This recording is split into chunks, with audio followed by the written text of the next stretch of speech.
ښځې د دغسې ډول کوتک همیش خواهشمندې وي. سلام ګران لیدونکو، هیله ده چې روغ جوړ او د صحت جامې مو پر تن وي. زه یو ځل بیا ستاسو په خدمت کې د یو نوي ویډیو سره حاضر یم. هیله ده چې د پام وړ مو وګرځېږي. تر هر څه دمخه باید یادونه وکړم، که زموږ چینل مو نه وي سبسکرایب کړی نو زموږ چینل سبسکرایب کړئ او په خوا کې ورسره د ګونګړي نشان ووهئ. مننه. ښځې د کوم ډول کوتک خواهشمندې وي؟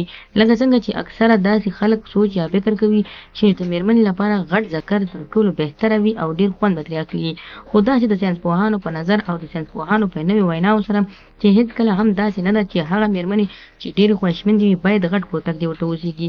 د دې نظر هېڅکله هم تاسو په خپله صحیح مه ګڼئ، ځکه چې اکثره مېرمنې چې دوی وغواړي چې ښه خوند واخلي د داسې کوتک دوی خواهشمندې وي چې ډېر وخت ولري. یعنې هغه خاوندان چې د مېرمنو لپاره په بدن کې ډېره انرژي ساتلې وي یا ډېره انرژي ولري تر څو مېرمن ورباندې انزال او خوشحاله کړي، دوی ډېر خواهش کوي. کومه مېرمن چې په کوروالی کې ډېره انزال شي یا خلاصه شي، دوی ډېر خواهش لري تر څو هره ورځ او هره شپه کوروالی یا سیکس وکړي. که تاسو هم غواړئ چې هره شپه مېرمنې ته خوشحالي ور په برخه کړئ او په خپله هم خوشحاله ژوند ترسره کړئ، کولی شئ د سهار له خوا نه شیدې او خرما استعمال کړئ.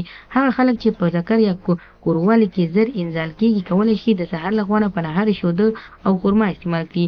هر سهار کولی شي د یو ګیلاس شیدو سره 5 خرما ګډې کړئ او ویې خورئ. که غواړئ چې تاسو تندرسته او صحتمند اوسېږئ، چې معده مو فعاله او جنسي قوت مو فعاله وي، کولی شئ 5 خرما د سهار له خوا نه د شیدو سره مکس کړئ او هر سهار یې وخورئ.